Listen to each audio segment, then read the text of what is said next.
पकिलपार गांव में एक धार्मिक स्थान है बाबा जटाधारी महाराज का स्थान। इस स्थान की महिमा अपरंपार बताई जा रही है। इस बाबा के स्थान पर कोई मंदिर नहीं है, ऐसा ये बताया जाता है कि बाबा मंदिर में नहीं बल्कि जो वर और पीपल का जो पेड़ है उसके नीचे में होता है इनकी पूजा और बाबा को खराव चढ़ाया जाता है। नमस्कार, लोकल 18 देख रहे हैं आप और मैं हूं रविकांत कुमार। इस वक्त हम मधेपुरा ज़िले के मुरलीगंज प्रखंड अंतर्गत हरिपुर कला पंचायत के पकिलपार गांव में हैं। ये स्थानीय लोगों से ही हम बातचीत करेंगे। क्या शुभ नाम हुआ सर? हरिवल्लभ यादव। सर, आपके गांव में जो ये देवस्थल है इसकी क्या मान्यताएं हैं, थोड़ा प्रकाश डालें। बाबा जटाधारी तो ऐतिहासिक स्थान है, पुराने ज़माने से ऐतिहासिक जगह है। एक संत आए थे, वो संत यहाँ जंगले के टाइम में वो संत यहाँ बैठ गए, गांजा उजा पिए। उस टाइम में तो गांव में बहुत कम आदमी थे। वो लोग आया, बाबा को प्रणाम पाती किया। इसके बाद उसे खाने पीने का इंतजाम करने के लिए घर के तरफ गया। इसके बाद वहाँ से आया तो बाबा वहाँ आलोपित है, चुट्टा गड़ा हुआ था, बाबा आलोपित। और उस दिन से बाबा का महिमा अगम अपार है। जो मन में ठान लेता है निश्चित रूपेण पूरा होता है। तो यहाँ जो चुट्टा है वो आज भी है क्या यहाँ पर? हाँ, आदिकाल से है। अच्छा, उन्हीं का पूजा? हाँ, उन्हीं का। अच्छा, और भी यहाँ पर कुछ लोग हैं, उनसे बातचीत करें। क्या शुभ नाम हुआ सर? सच्चिदानंद यादव। आपके गांव की जो ये स्थान है बाबा जटाधारी महाराज का स्थान, ऐसी मान्यता है कि यहाँ जो लोग आते हैं उनकी मनोकामना पूर्ण होती है, तो कुछ बताइए इसके बारे में विशेषता। ये बाबा जटाधारी के नाम से विख्यात है और यह प्राचीन काल से ही यहाँ पर यह स्थल है। और हम लोग तो यही जानते हैं कि यहाँ पर एक संत था और जंगल के टाइम में, जबकि यहाँ पर आदमी की आबादी बहुत कम थी, और उसी टाइम से यहाँ पर इसका स्थान है। और यह बट वृक्ष और पीपल के वृक्ष के नज़दीक ही इसकी पूजा की जाती है। तो हम लोग उसी को मानते हुए अभी तक इसका पूरा पूजा और अर्चना करते हैं। और यहाँ पर जो मिन्नत लेकर के आता है उसका मनोकामना ज़रूर पूर्ण होता है। चलिए, और कुछ लोग हैं। क्या शुभ नाम हुआ सर? सुरेंद्र प्रसाद यादव। हमें ये बताएं कि यहाँ पूजा पाठ कैसे होता है, क्या तरीका है यहाँ का पूजा पाठ का? यहाँ तो सिर्फ सत और संत का ही पूजा होता है। और हम लोग को अभी तक विश्वास की एक पात्र देख रहे हैं। इससे 20-25 वर्ष पूर्व की बात है। यहाँ नया खराम उनके नाम पर चढ़ाया जाता था और चूटा चढ़ाया जाता था। उस पर उनका चलने और बोलता था उनका निशान हम लोग पाए थे। और गांव घर में हम लोग सुनते थे चूटा और खराम की आवाज़। हम लोग अभी 5 वर्ष के बाद 10 वर्ष का नहीं सुने, लेकिन पहले सुनते थे। मेरे पिताजी, मेरे पूर्वज कह रहा था। और संत बहुत दिनों से प्राचीन काल से ही रह रहा है। यहाँ तक हम लोग को और मानवता का जो भी आता है उनको जो सत्य लेके आता है उसका सत्य की पूर्ति होती है। उनके अनुसार हाँ व्यवहार चल रहा है अभी तक।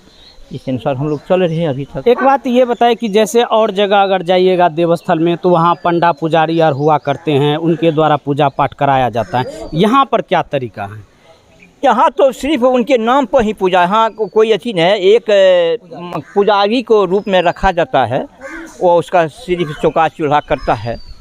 उनको कोई विशेषता प्रधान पूजा के लिए कोई पंडित जी का जरूरी नहीं, कोई ज़रूरी नहीं पड़ता है। यहाँ जो आता है उनको वही चढ़ा देता है, प्रसाद के रूप में यहाँ वितरण होता है। और न कोई डिमांड भी होता है यहाँ की ऐसे चढ़ाइए वैसे चढ़ाइए। श्रद्धा के ऊपर ऐसा होता है, जो जिसको जैसा होता है वो अपना चढ़ाता है और बाबा को यहाँ प्रसाद के रूप में समाप्त कर दिया जाता है। हम और एक सवाल आपसे ये भी जानना चाहेंगे कि लोग कह रहे थे कि जो इस गांव के युवा हैं उन पर बड़ी कृपा रहती है, जो नौकरी की तैयारी करते हैं या फिर पढ़ाई करते हैं। उसके साथ साथ जो दूसरे गांव के लोग रहते हैं जिनका रिश्तेदार यहाँ रहता है, उन्हें भी इनका प्रताप मिलता है क्या? हाँ, उन्हें भी इनका प्रताप मिलता है। विश्वास के साथ बाबा के स्थान में आके वो जो मन में ठान लेता है तो निश्चित रूपेण होता है।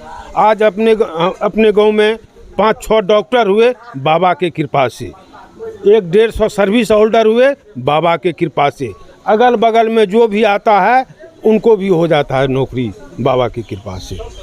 मेहनत करते हैं और हम मेहनत करते हैं, उसका फल निश्चित मिलता है। इस पंचायत के मुखिया हैं डॉक्टर आलोक कुमार, हम इनसे भी जानना चाहेंगे आपके पंचायत की जो ये महिमा है काफ़ी अपरंपार है बाबा जटाधारी महाराज का, आप इसको कैसे देखते हैं, क्या विशेषता आप बताना चाहेंगे? हम तो यहाँ जो धार्मिक स्थल है हमारे गांव पकीपार में बाबा जटाधारी के नाम से स्थान है, इसकी महिमा अपरंपार है। हम लोग इन पूजा स्थल को विश्वास करके हम लोग मानते हैं, इसकी पूजा भी करते हैं। साथ में हमारे गांव पकीपार जो है, इसमें जितने भी हमारे युवा साथी हैं या जो पढ़ने वाले हैं, सभी को इनकी महिमा अपार है, क्योंकि वो लोग आते हैं, पूजा करते हैं। हमारा जो ख्याल है कि हम आज जो मुखिया बने हैं, हम इनसे भी एक मन्नत मांगे थे, तो बाबा ने हमें आशीर्वाद दिया। उस दिन से मुझे काफ़ी विश्वास है कि यह एक धार्मिक स्थान जो है, यह यहाँ जो भी मन्नत मांगते हैं उसका पूरा होता है। शुक्रिया। तो मुखिया डॉक्टर आलोक कुमार हैं, इन्होंने बताया कि यहाँ इनकी भी मनोकामना यहाँ पर पूरी हुई है। एक बात और है कि बताया जाता है कि इस गांव में अधिकतर लोग डिफेंस में हैं, चाहे वो आर्मी में हो या बिहार पुलिस में हो, इसकी क्या सच्चाई है? बिहार पुलिस और आर्मी में इस गांव के? हाँ हाँ। तो देखिए कि अब यहाँ पर देख सकते हैं कि यहाँ जो है, हम कैमरा पर्सन को कहेंगे कि आप देखिए कि ये ध्यान जमा जा रहा है और ये एक प्रक्रिया होता है पूजा पाठ करने की। यहीं पर जो है सो देख सकते हैं कि आप यहाँ पर पूजा अर्चना करते हैं। तस्वीर के माध्यम से आप देख रहे हैं कि ये जो खड़ाव है, यहाँ पर आने वाले जो श्रद्धालु हैं, जो बाबा के भक्त हैं, उनके द्वारा चढ़ाया गया है। हालांकि यहाँ पर जो दूसरी तस्वीर हम आपको दिखा रहे हैं, ये मंडप है। यहाँ पर अष्टजाम होता है प्रायः हर साल किसी न किसी के द्वारा या फिर सार्वजनिक तौर पर यहाँ बड़े पैमाने पर अखंड अष्टजाम का भी आयोजन होता है। ठीक है, उसके बगल में जो तस्वीर आप देख रहे हैं, ये शिवालय की तस्वीर है और ये शिवालय यहाँ पर जो बनाया गया है, जो लोग यहाँ बाबा जटाधारी की पूजा करने के लिए आते हैं, वो यहाँ भोला बाबा की भी पूजा करते हैं। लोगों की आस्था यहाँ काफ़ी अपरंपार है। बाकी इस वीडियो के बारे में आप क्या सोचते हैं, कमेंट बॉक्स में अपनी राय ज़रूर दीजिए। तब तक के लिए लोकल 18 से रविकांत को दीजिए इजाज़त।